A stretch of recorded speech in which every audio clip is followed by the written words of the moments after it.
Bé, hola a tots, què tenim aquí? Aquí tenim la nova Batura, la Batura 2.0.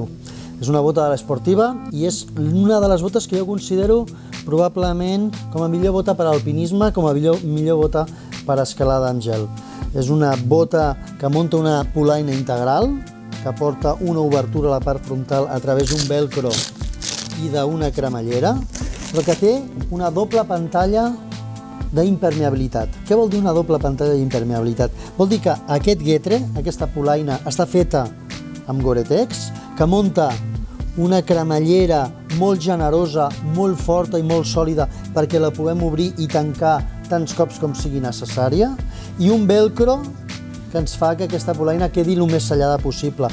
Però no podem parlar d'una polaina 100% impermeable. Per tant, el que porta és, si jo obro i descobreixo la bota que queda aquí dintre, el que tinc és una bota que tot a l'interior està fet amb Gore-Tex. Està fet amb un Gore-Tex Duraterm, que a més és molt tèrmic i molt calent. Però què més puc parlar d'aquesta bota? Aquesta és una bota que, si jo us la mostro per fora, ja veureu, deixeu-me que la tanqui, que és una bona manera de fer-vos la idea de què estem parlant.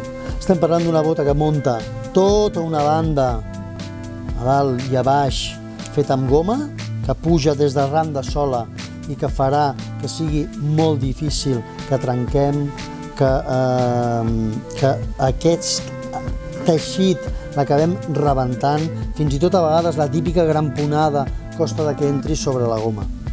Què més? Una puntera i una talonera per grampó automàtic, amb una mitja sola feta amb un material que serveix per absorbir impactes. De fet, ells li diuen Impact Brake System, que no és una altra cosa que una mena d'EVA amb molta capacitat d'absorció impacte, de manera que ens dona molt de confort. Una goma Vibram, amb una rigidesa més que clara. És una bota que la parella són 1,8 kg, per tant no se'n van gens de pes, que dintre munten una palmilla feta amb carbono, que no només li dona rigidesa, perquè el carbono està construït de tal manera que deixa una mena com de penal d'abella, de manera que retén aire calent i fa de tabic tèrmic perquè no pugui entrar el fred des de la zona de contacte de sola. Una bota alta, que tanca molt bé a dalt, que ens donarà, per tant, una bona impermeabilitat, i també tot el guetre el que ens donarà és una molt bona tèrmica. Bé, Batura 2.0 GTX és una bota que ha baixat de pes respecte a la seva germana, l'antiga Batura, per tant s'ha millorat i que incorpora tots aquests detalls que jo he intentat descriure-us i explicar-vos.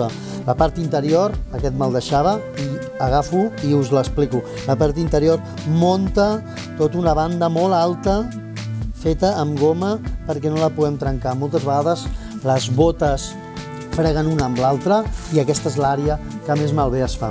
Amb la Batura això s'ha acabat. Bueno, crec que presento una de les candidates a millor bota d'alpinisme que jo coneixo. D'acord? Vinga, ens veiem i fins una altra.